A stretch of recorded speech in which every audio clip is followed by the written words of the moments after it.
Mon Dieu bénis nous, grâce mon Dieu couvre nous. Nous saluons nous, le nom de Jésus, que tout pouvoir. Que mon Dieu bénis nous à soi, que grâce mon Dieu couvre nous. À soi, nous voyons un thème qui est vraiment intéressant, hein, qui c'est le chrétien est-il obligé de garder le sabbat? En d'autres termes, est-ce qu'un chrétien est obligé pour respecter le sabbat? Nous sommes capables d'entrer et alors faire une mise en contexte de thème ça, il va falloir que nous touchions pour ça, ou bien nous questionner de la façon ça. Quelle est la position des apôtres concernant le sabbat? Quelle position apôtre concernant le jour ça? C'est le jour samedi, qui est le jour du sabbat. Parce que nous-mêmes, nous chita sur le travail apôtre. Pour qui ça? Parce que c'est apôtre qui était témoin oculaire et auriculaire de Jésus. C'est eux-mêmes qui étaient premiers à recevoir l'oracle de Dieu, le message, pour y aller parole. Et c'est en pile là-dedans qui était chita au pied de Jésus, près de 3 ans d'études. Donc, et Jésus nous changeait donc la fameuse déclaration de Jésus, donc, qui était dit apôtre de la grande commission, allez prêcher si là qui n'a chemin perdu. Oh, c'est dans Marc chapitre 16. Allez prêcher si là qui n'a chemin perdu. Si là qui croit, il va sauver, et si là qui pas croit, va condamner. Baptisez-vous au nom du Père, du Fils et du Saint-Esprit. Et enseignez de tout ça que moi-même m'ai enseigné. Donc ça veut dire, les apôtres, ils étaient chargés pour porter l'évangile là dans le monde entier. Eh bien, très tôt, Jésus finalé, eh bien vraiment, apôtres, ils ont gagné le pain sur le plancher concernant sabbat. En hébreu, c'est Shabbat, qui veut dire le jour du repos, le 7e jour.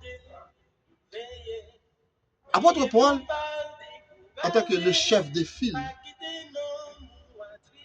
l'un des chefs de file, parce que apôtre Pierre, donc c'était le chef de file principal des apôtres, en considérant Actes chapitre 2, verset 14 à 42. Donc avec le fameux message expositif de l'apôtre Pierre devant plus de une multitude de gens, avec plus de 3000 personnes donc, qui viennent à la conversion.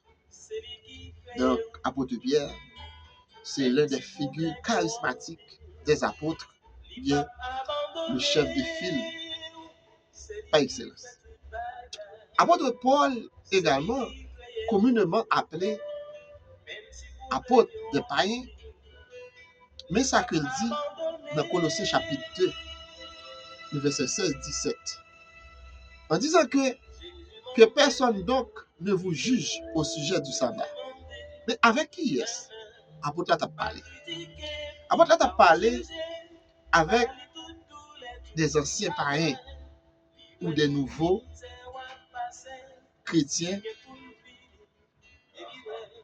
à savoir que si l'ayo qui convertit dans le christianisme, alors christianisme entre guillemets, ok, qui est converti, ok, qui croit en Jésus-Christ, et Mounsayo, il te porté le nom chrétien. Vous savez, à savoir que dans le livre de Actes 11, écoutez que le t'appelle Actes 11, 26, mais écoutez que et il t'appelle recevoir le mot chrétien, à savoir le nominatif de chrétien, à savoir que il semblait à Christ, ou Jésus-Christ en miniature, semblable de Christ. Ok, ces gens-là, apôtre Paul te dit, qu'il y a quitté personne pour juger au sujet du sabbat. Le sabbat est présenté comme une ombre de Jésus-Christ. Ouais, comme une ombre. De même que la loi lui représentait, ou l'ensemble des règles de la loi, c'est l'ombre des choses à venir dans le Nouveau Testament. Chrétien, hein, d'après ça que nous, position apôtre là, de ça qu'il dit, un chrétien n'est pas obligé de respecter ou garder le sabbat. Il n'est pas obligé de participer dans le rituel. C'est ça, ça veut dire quand on dit le chrétien n'est pas obligation pour lui garder le sabbat. Disons mieux, le chrétien n'est pas sous l'obligation légale du sabbat. Le chrétien n'est pas obligé ça. Non. À savoir que le sabbat est strictement pour Israël. Maintenant,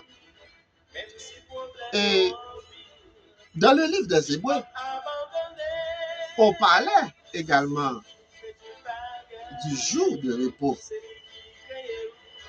ou les repos. Maintenant, quel est le vrai repos? Quel est le vrai repos? Dans le livre de Genèse, après la création de toutes choses, après le 6e jour, l'Éternel Dieu parlait du jour repos, de son jour de repos, qui est le 7e jour. Et après la rentrée, après la sortie de l'Égypte, du peuple Israël, l'Éternel donne un jour de repos au peuple Israël. Il y a le repos dans la Genèse, Genèse 2, verset 2-3. Donc, on peut parler de le repos de la création, ok? Ou après la création, ou le repos après la sortie de l'Égypte. On peut parler le repos d'adoration, d'exaltation à l'Éternel. C'est-à-dire que Dieu, dans la Genèse, a pris du repos. Pourquoi? Pour contempler ses œuvres.